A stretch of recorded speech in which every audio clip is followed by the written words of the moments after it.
So 2026 CPI CPM திமுக கூட்டணியில தான் இடம்பெறும் என்று உறுதியா சொல்றீங்க? இல்ல, நான் அப்படி சொல்லலையே. நான் அப்படி சொல்ல. கடைசி நேரத்துல திமுகவினுடைய அணுகுமுறையை பொறுத்து தான் எங்களுடைய அந்த கூட்டணி தொடருமா விலகி போகுமான்னு முடிவெடுக்கப்படும். உதாரணத்துக்கு சாம்சங் பிரச்சனையில சங்கத்தை பதிவு செய்யறதுன்ற குறைஞ்சபட்சம் இதை கூட அவங்க செய்யல. அது தமிழ்நாடு பூரா இருக்கக்கூடிய தொழிலாளிகள் மத்தியில் கடுமையான அதிருப்தியை ஏற்படுத்தியிருக்கு. ஸோ இந்த மாதிரி போக்குகள்லாம் திமுகவே திரும்ப ஆட்சியை பிடிக்கிறது கூட எந்த அளவுக்கு உதவி செய்யும் சொல்ல முடியாது. அதனால தான் அவங்களுடைய அணுகுமுறையில் மாற்ற வேண்டும்.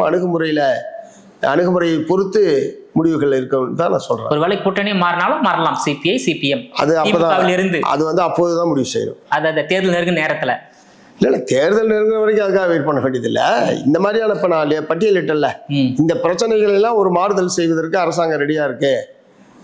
தொழிலாளர்களுடைய உரிமையை விட்டு கொடுக்க மாட்டோம், விவசாயிகளுடைய நிலப்பரிப்பு போன்ற நடவடிக்கைகள் ஈடுபட மாட்டோம்ன்ற மாதிரியான மாறுதல்கள் வந்ததுன்னா நாங்கள் இதில் தொடருவோம். அதில் ஒன்றும் பிரச்சனை இல்லை.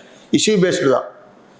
பிரச்சனைகள் அடிப்படையில் நாங்கள் ஆதரவாக எதிர்ப்பா என்பது